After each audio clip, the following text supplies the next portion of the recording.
एक शानदार ओहदा, उम्दा काम, एक जबरदस्त रुतबा, एक अनोखी पहचान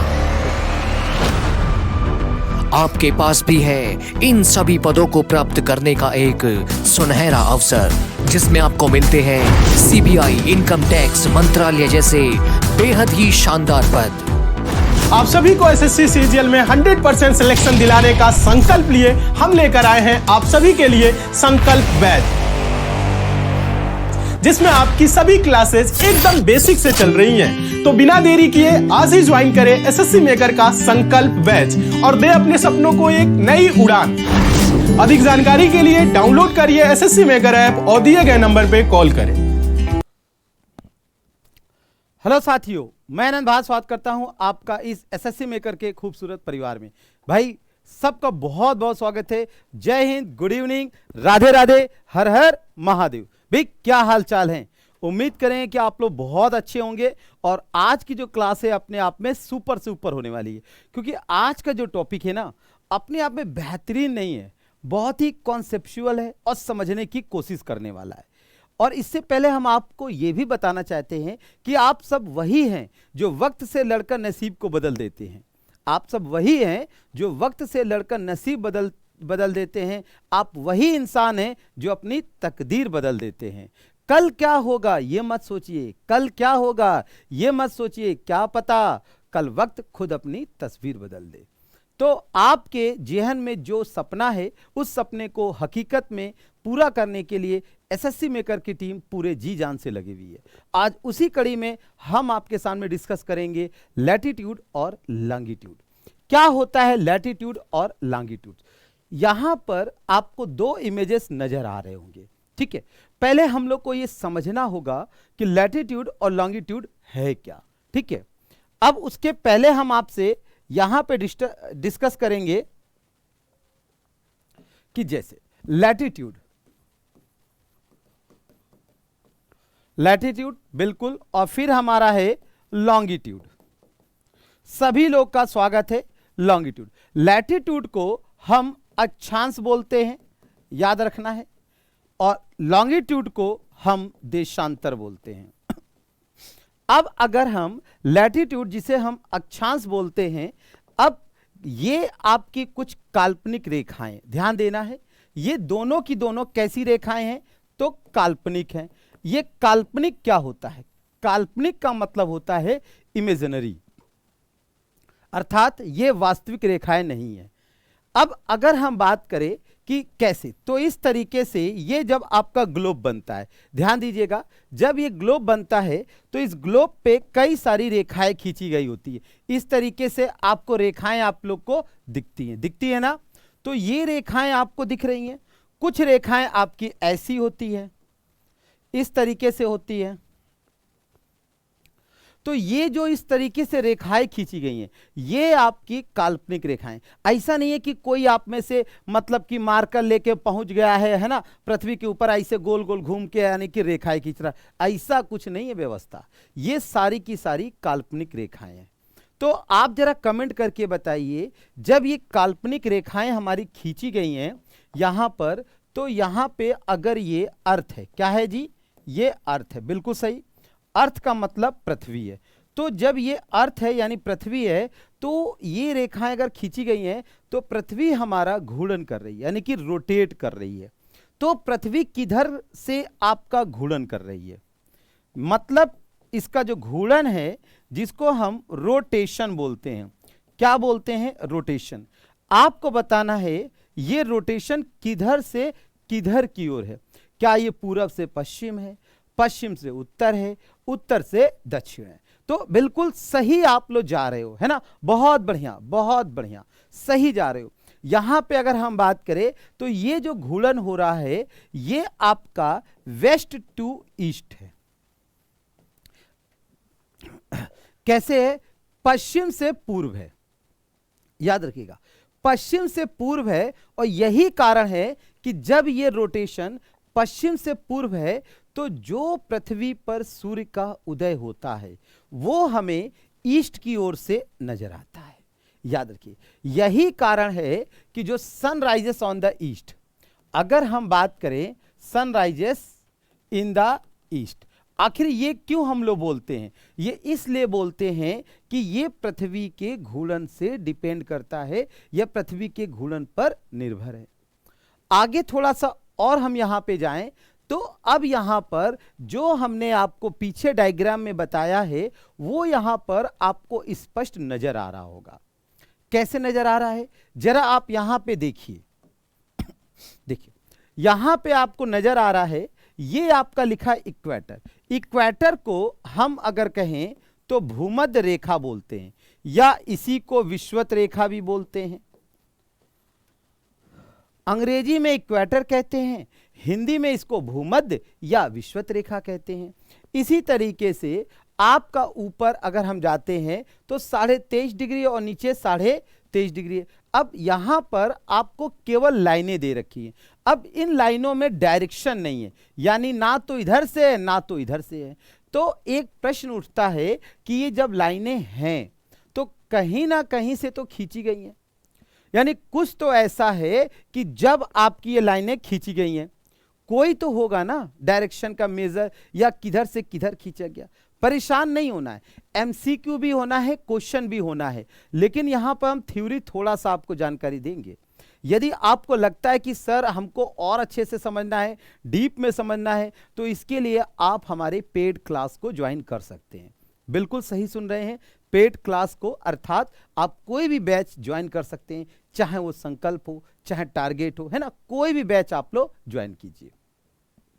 इसी तरीके से यहां पर अगर हम बात करें लॉन्गिट्यूड, लॉन्गिट्यूड का मतलब हो गया देशांतर रेखाएं। अब जो ये देशांतर रेखाएं हैं ये भी कहीं ना कहीं से आई हैं। अब यहां पर कुछ रेखाएं हमें क्षैतिज नजर आ रही हैं,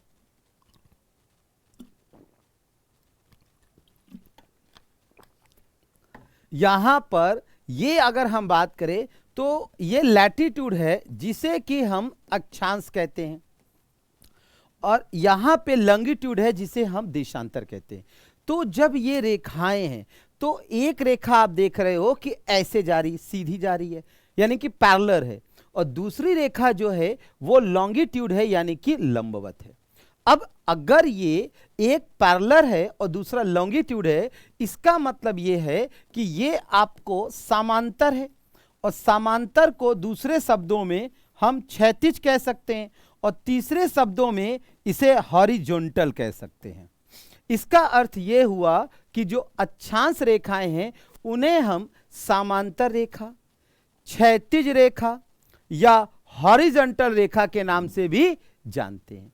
इसी तरीके से अगर हम यहां पे चर्चा करें तो जो लॉन्गिट्यूड है यानी कि देशांतर रेखाएं, अब इन देशांतर रेखाओं को आप यहां पे देखेंगे तो लिखा है 0 डिग्री प्राइम मेरिडियन, अर्थात प्रधान रेखा।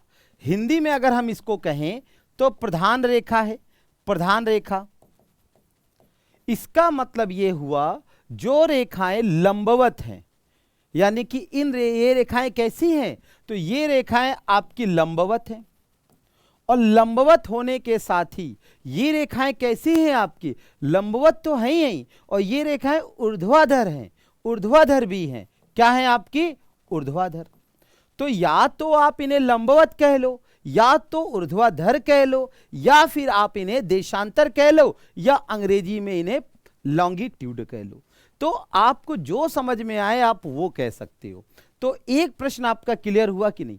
अगर एग्जाम में पूछा जाए कि ऊर्ध्वाधर रेखाएं किन्हें कहा गया है, या पूछा जाए लंबवत रेखाएं किन्हें कहा गया है, तो आपके जवाब होगा देशांतर रेखाएं।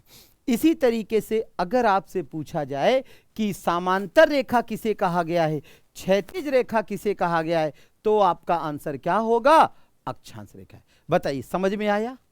बिल्कुल आएगा, निस्संदेह आएगा। यह टॉपिक बड़ा ही कंफ्यूजन वाला है, लेकिन आपको बहुत ही सरल तरीके से सरल शब्दों में हम समझाएंगे। यहां पर एक आपको इमेज दिख रही होगी, ठीक है। आप कहोगे सर आज तो लग रहा है हमको पूरा समझा के ही मानेंगे। बिल्कुल सही समझ रहे हो आप लोग, ठीक है। पूरा ही पूरा समझाएंगे। नजर को बदलो तो नजारे बदल जाते हैं, और जिगर को बदलो तो दिलदार बदल जाते हैं। किस किस को बदले, यहां तो हर कदम पर सितारे बदल जाते हैं। तो बस वही हाल है। तो किस किस को बदला जाए, यहां पे आप देख पा रहे हो ये आपका प्राइम है, अब ये आपका नॉर्थ पोल है, ये आपका साउथ पोल है। यहां पर आपको क्या दर्शाया गया है, तो यहां पे ये दर्शाया गया है कि अगर ये रेखा जिसे कि हम इक्वेटर कहते हैं, क्या कह रहे हैं, इक्वेटर कह रहे हैं, या इसी रेखा को हम भूमध्य रेखा कह रहे हैं, या इसी रेखा को हम विषुवत रेखा कह रहे हैं, और इस रेखा को 0 डिग्री कहा गया है। क्या कहा गया है, तो 0 डिग्री कहा गया है, जो बीच का है। तो जब ये रेखा 0 डिग्री है, ध्यान दीजिएगा, जब ये रेखा, अब देखिए जूम ज्यादा नहीं कर सकते, क्यों नहीं कर सकते, जब जूम करेंगे तो पृथ्वी है ना बाहर निकल जाएगी, मतलब जो हमारा जो सेट है ना वो बाहर चला जाएगा। तो इसे हम क्या कहते हैं, तो इसे हम आपका जो ऊपर वाला पोर्शन है ये, और जो नीचे वाला पोर्शन है ये, तो यहां पे आप देखिए ऊपर वाले को लिखा गया है नॉर्दर्न हेमिस्फीयर, अर्थात इसे हिंदी में उत्तरी गोलार्ध, क्या कहेंगे, उत्तरी गोलार्ध। इसी तरीके से नीचे वाले को हिंदी में दक्षिणी गोलार्ध, क्या कहेंगे, दक्षिणी गोलार्ध। ऊपर वाले को उत्तरी गोलार्ध और नीचे वाले को दक्षिणी। अब आपका एग्जाम में क्वेश्चन पूछा गया कि ये पूछा गया कि बताइए कि जो उत्तरी गोलार्ध व दक्षिणी गोलार्ध में पृथ्वी को जो बांटती है 2 भागों में, उस रेखा को क्या कहा जाता है। तो आप आसानी से कह सकते हो जो उत्तरी गोलार्ध में बांटती है या दक्षिणी गोलार्ध में बांटती है उसे हम क्या कहते हैं, तो उसे हम भूमध्य रेखा, इक्वेटर या विषुवत रेखा के नाम से जानते हैं। समझ में आया, थोड़ा सा और आगे बढ़ते हैं। यहां पे देखिए लिखा है लैटिट्यूड, लैटिट्यूड को हिंदी में अक्षांश कहते हैं और लॉन्गिट्यूड को देशांतर कहते हैं। देखिए आपको घबराना नहीं है कि सर इंग्लिश में लिखा हुआ है, अगर यहां पे इंग्लिश में तो हम हिंदी में कर ही रहे हैं। तो आप देख पा रहे हो लैटिट्यूड ये रेखाएं हैं और लॉन्गिट्यूड आपका ये है, यानी कि यहां से अगर हम इस तरीके से इसको 2 भागों में बांटे तो आप देख पा रहे हो ये E है और ये W है। इसका मतलब ये हुआ कि जो देशांतर रेखा है इसे 2 भागों, पूर्वी गोलार्ध और दूसरा क्या है, पश्चिमी गोलार्ध। ध्यान दीजिएगा, पूर्वी गोलार्ध और पश्चिमी गोलार्ध 2 भागों में देशांतर रेखा क्या कर रही है, इसे विभाजित कर रही है। इसी तरीके से जो आपका इक्वेटर है यानी कि 0 डिग्री, जिसे आप भूमध्य कहते हो, बार बार हम बताएंगे, आपको रट जाएगा, इतनी बार बताएंगे। जो भूमध्य रेखा कह लो या आप इसे विषुवत कह लो, कुछ भी कह लो, भूमध्य या विषुवत, तो ये भी 2 भागों में बांट रहा है, एक आपका नॉर्थ और एक आपका साउथ। तो नॉर्दर्न हेमिस्फीयर और सदर्न हेमिस्फीयर, इसका अर्थ ये हो गया उत्तरी गोलार्ध, और यहां पे क्या हो गया, एसएच का मतलब दक्षिणी गोलार्ध। अभी देखिए पीछे वाले फिगर में भी बताया था, आपको बताएंगे। अब यहां पे देखिए latitude varies from 0 degree at the equator to 90 degree, यानी 0 डिग्री से शुरू होता है, 90 डिग्री नॉर्थ और 90 डिग्री साउथ पे जाता है। ठीक इसी तरीके से यहां पे जस्ट अपोजिट होता है, यहां पर आपका 0 डिग्री से शुरू होता है और वो 180 डिग्री पर जाता है। ऊपर आपका नॉर्थ होता है और नीचे आपका साउथ होता है। अब आप कहोगे सर दोनों में अंतर क्या है, क्या डिफरेंसेस हैं, तो जब यहां पर अगर हम बात करें कि 0 से 180 क्यों जा रहा है और यहां पे 0 से 90 क्यों जा रहा है, तो इसके लिए हमें अगला इमेज देखना होगा। तो नेक्स्ट इमेज पे हम लोग बात करते हैं। अब यहां पे आप देख पा रहे होंगे, यहां पर बीच में आपको 0 डिग्री दिख रहा होगा, दिख रहा है ना, तो ये बीच में आपको ये रेखा है इस तरीके से, ठीक है, ये रेखा है, इस रेखा को इक्वेटर यानी कि भूमध्य कहा गया है। और अगर हम 23.5 डिग्री की बात कर रहे हैं तो इसे हमने कर्क कहा, ठीक, और अगर 23.5 डिग्री साउथ में बात कर रहे हैं तो इसे हमने मकर कहा। अब कहोगे सर कर्क और मकर को अंग्रेजी में क्या कहते हैं, तो घबराना नहीं है, यहां पे लिखा हुआ देखिए, ये आपका लिखा है मकर और यहां पे देखिए ये लिखा है कर्क। अब इसी तरह थोड़ा और आगे बढ़ते हैं, तो जब ऊपर जाते हैं तो 66.5 डिग्री है, तो 66.5 डिग्री को आर्कटिक बोलते हैं। क्या बोलते हैं, आर्कटिक। इसी तरह जब नीचे आते हैं 66.5 डिग्री को, तो वह इस पे नहीं लिखा हुआ है, नीचे भी होता है 66.5 डिग्री पे, उसे हम अंटार्कटिक बोलते हैं। तो यहां पर आपको डिफाइन किया गया है कलर्स के बारे में। आइए हम थोड़ा सा समझने का प्रयास करते हैं। कैसे,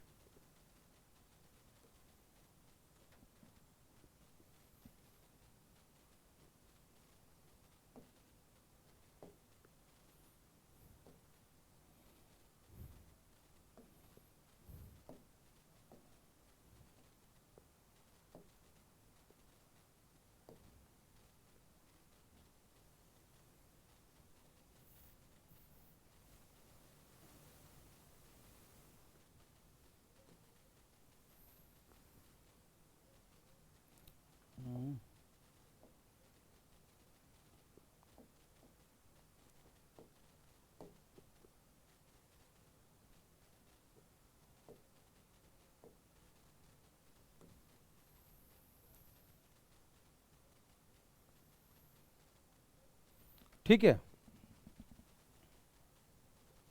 ये हो गया हमारा। अब यहां पर हम लोग ड्रा करते हैं, ये हो गया आपका 0, 23.5, 23.5, 66.5, 66.5, यानी कि बिल्कुल सटीक आपका है। ये तो मैंने हाथ से ही बना दिया है ना, 0.5 डिग्री। ये हो गया 20 degree and half north, 66.5 north, और यहां पे हो गया आपका जो 90 डिग्री जो नॉर्थ। सेम यहां पे 23.5 एस, 66.5 एस, और यहां पे अगर हम बात करें 90 डिग्री एस। अब थोड़ा हम आगे चर्चा करेंगे, तो ये होगा आपका भूमध्य। ये क्या होगा, भूमध्य और विषुवत। इसी तरह यहां पे जो होगा कर्क होगा, और ये आपका मकर होगा। ऊपर हम लोग बात करेंगे तो ये आर्कटिक होगा, और यहां पे अंटार्कटिक।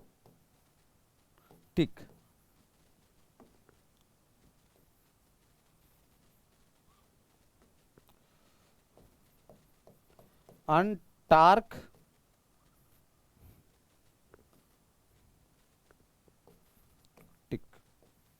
अब यहां पे आप लोग जरा देख पा रहे हो, तो ये आपका हो गया भूमध्य या विषुवत, ऊपर है कर्क, फिर है आर्कटिक। इसी तरह नीचे भूमध्य, विश्व यानी कि मकर और अंटार्कटिक।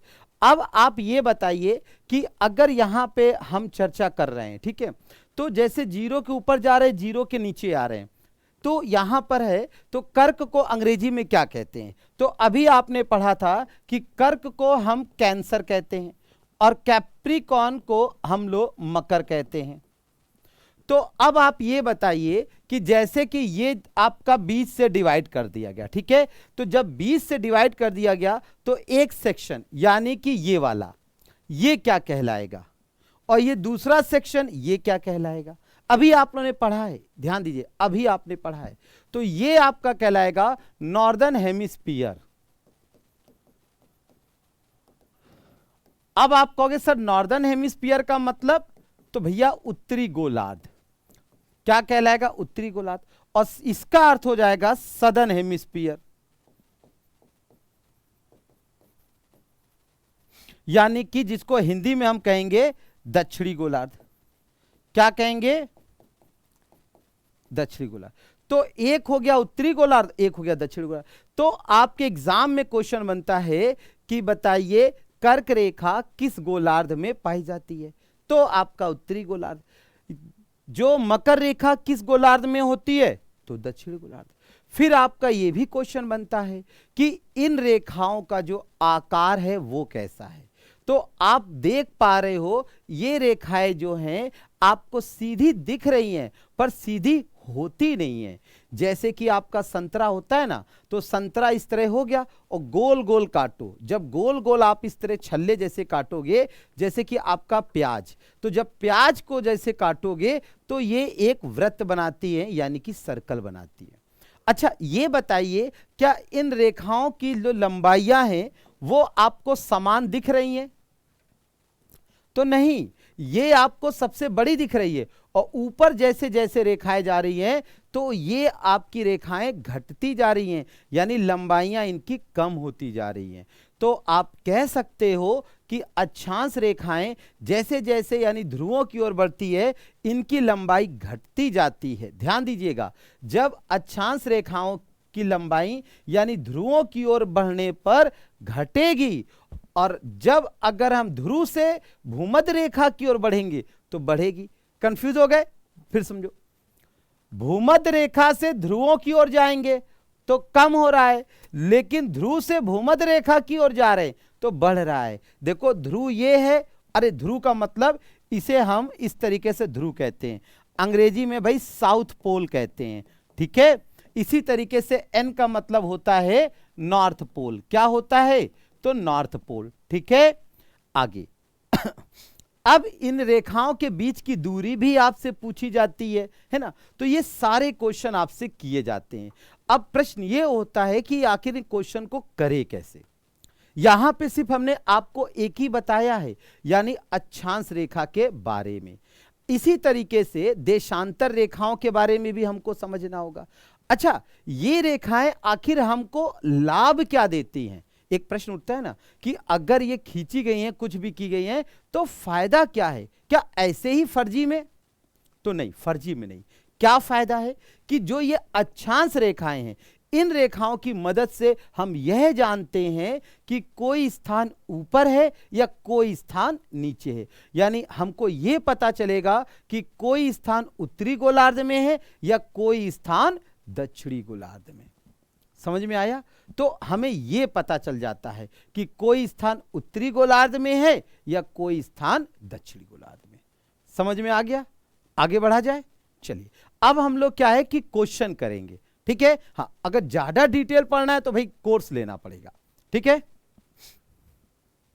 चलिए पहला क्वेश्चन आपकी स्क्रीन पे है, पहले क्वेश्चन का जवाब देना है। तो पहला क्वेश्चन का जवाब दीजिए, क्या होगा?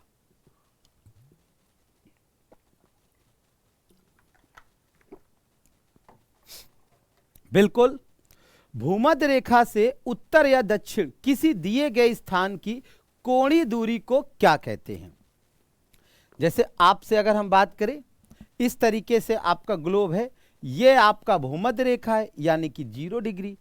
अब इस भूमध्य रेखा से आपका ये साउथ पोल है, ये आपका नॉर्थ पोल है 90 डिग्री। तो ऊपर या नीचे, तो जो ऊपर है या नीचे उसको आप क्या कहोगे? ध्यान दो, अक्षांश कहोगे, देशांतर कहोगे, क्योंकि देखिए ये नॉर्थ और साउथ कह रहा है, आपसे पूरब और पश्चिम नहीं कह रहा है, ये पूरब पश्चिम नहीं कह रहा है, ये नॉर्थ और साउथ कह रहा है। बिल्कुल ठीक जवाब आप लोग का आ रहा है, हाँ बिल्कुल सही जवाब की ओर जा रहे हो भाई। चलिए यहां पे आंसर जो होगा वो आपका अक्षांश होगा। बहुत बढ़िया।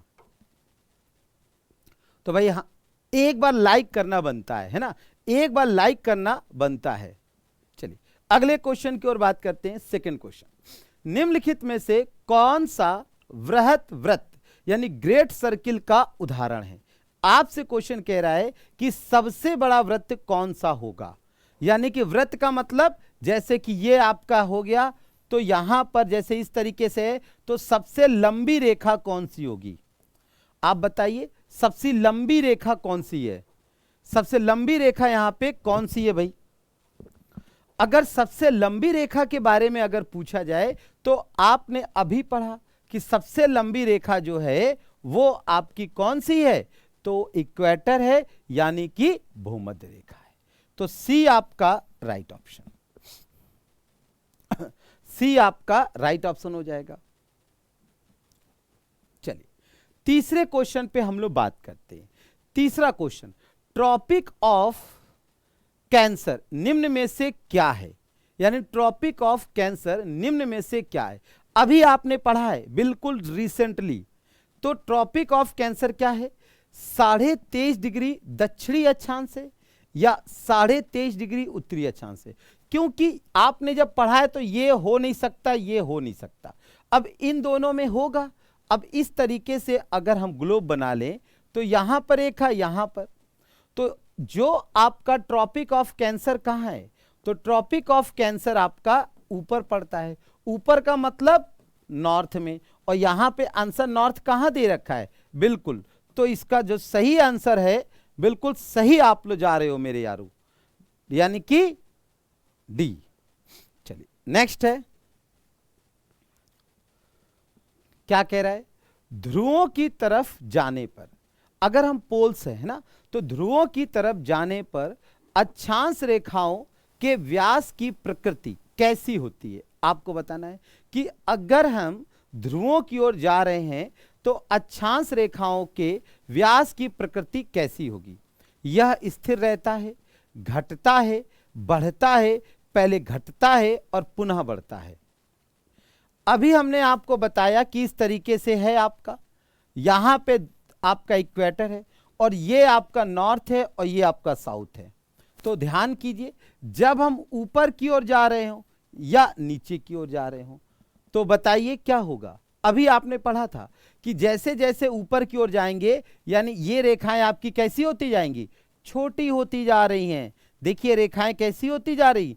छोटी होती जा रही हैं। इसका मतलब है कि इसका आकार वो होगा, घटेगा। तो सही जवाब आप लोगों ने सही चुना है, यानी इसका आकार जो होगा वो आपका बी होगा। चलिए पांचवा क्वेश्चन यहां पर हम लोग को देखना है। पांचवा क्वेश्चन थोड़ा सा कठिन है, पर देखिए,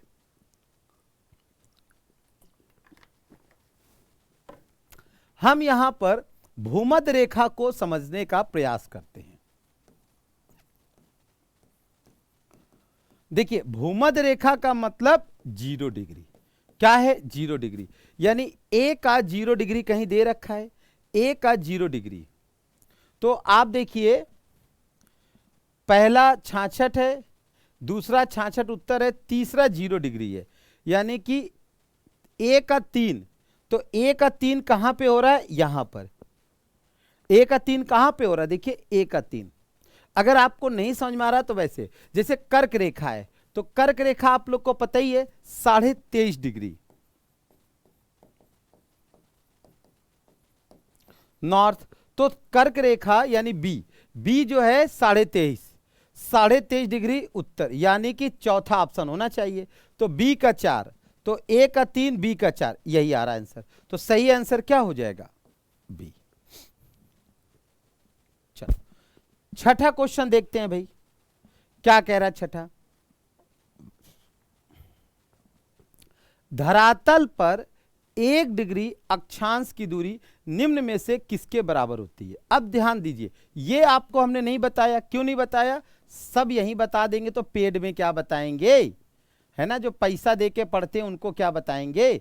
इस तरीके से ये रेखाएं जब आपकी खींची जाती हैं, ध्यान दीजिए, तो यहां पर ये सारी रेखाएं जो हैं ये आपकी 0 से, मान लीजिए यहां पे हमने 0 कर लिया, ठीक है, ये आपका ऊपर हमने 90 कर लिया एन और नीचे हमने 90 कर लिया एस।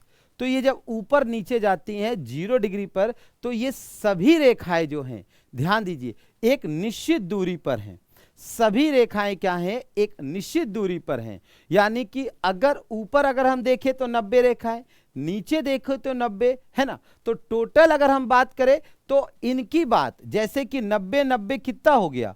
90 प्लस 90 और एक हो गया 0 डिग्री, तो टोटल आपका हो गया 180 डिग्री, सॉरी 181।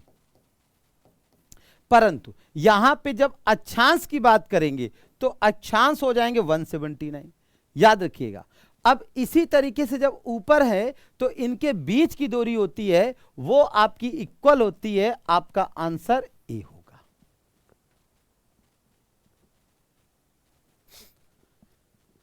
सातवां, क्या कह रहा है सातवां? भूमध्य रेखा के अतिरिक्त कौन सी अक्षांश रेखा पृथ्वी को दो बराबर भागों में बांटती है? यानी कि आपका क्वेश्चन ये कह रहा है कि ये भूमध्य रेखा है आपका, अब इसके अलावा यानी कि ये रेखा जो है इसके अलावा जो कि 0 डिग्री है, क्या इसके अलावा कोई रेखा है जो कि दो टुकड़ों में बांट रही है ना? और सभी रेखाएं आपकी काल्पनिक है। तो पता है देखो, ये है नहीं, ये है नहीं, ये है नहीं, तो इसका आंसर क्या हो जाएगा? डी।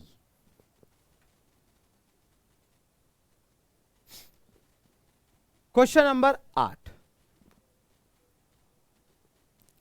क्या कह रहा है? मकर रेखा अथवा 23.5 डिग्री दक्षिणी अक्षांश वृत्त, मकर रेखा कह लो या 23.5 डिग्री दक्षिणी अक्षांश वृत्त निम्न में से कहां से होकर गुजरती है? तो कहां से होकर गुजरती है? तो ये हमारा वर्ल्ड मैप में आएगा क्वेश्चन, है ना? आप लोग के घर में जब वर्ल्ड मैप अगर है तो वर्ल्ड मैप को अगर हम यहां पे ध्यान दें,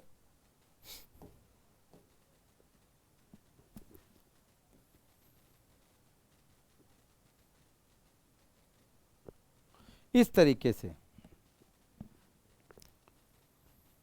जब इस तरीके से हम बात करेंगे,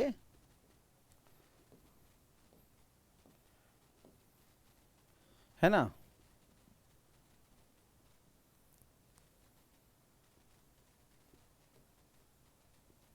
आप कहोगे सर आप तो नक्शा बड़ा अच्छा बना लेते हो। ये हमने बना दिया नक्शा, ठीक है। अब यहां से एक रेखा और गुजर रही है जिसको कर्क कहते हैं, और यहां से रेखा और गुजर रही है जिसे मकर कहते हैं। ये 0 डिग्री है, ठीक है। अब यहां से ये रेखा कौन सा है? और जब ये आपका कहते हैं तो यहीं पे आपका क्या बनता है? भारत बनता है कि नहीं बनता है? क्लियर? तो यहां पे जब देखिए तो ये आपका कौन सा देश है?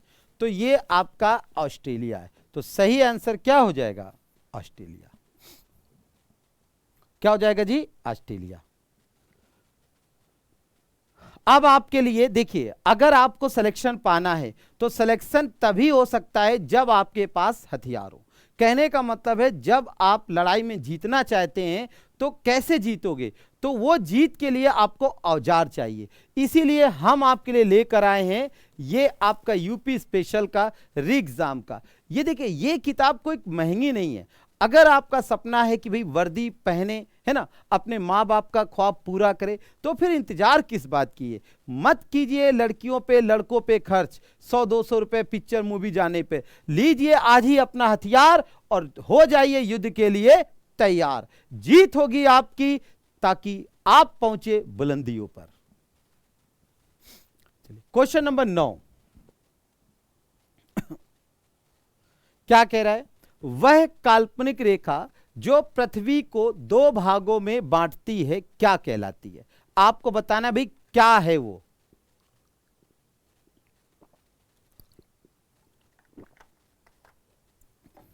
वह काल्पनिक रेखा जो पृथ्वी को 2 भागों में बांटती है क्या कहलाती है? भूमध्य रेखा, कर्क रेखा, मकर रेखा, और आपका इनमें से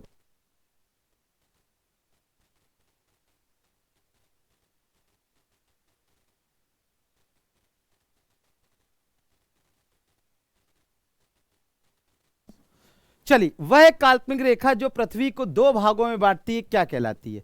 तो क्या कहलाती है अगर हम यहां पे चर्चा करें तो वो आपका है, अगर यहां पे इस तरीके से अगर हम बात करें तो ये आपको 2 भागों में बांट रही है।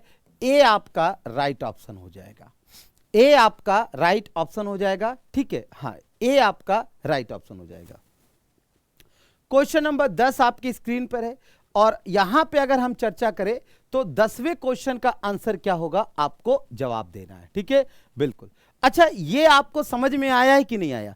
अगर समझ में आया है तो आपको एक बार लाइक करना है, चीजों को समझना है आखिर कैसे होता है ना। बिल्कुल घबराना नहीं है, एक एक पॉइंट को आपको क्लियर किया गया है। तो मुझे लगता है कि जवाब दीजिए भाई 10वें का क्या होगा। अक्षांश भूपृष्ठ पर भूमध्य रेखा के उत्तर या दक्षिण बिंदु पर कोणीय दूरी है।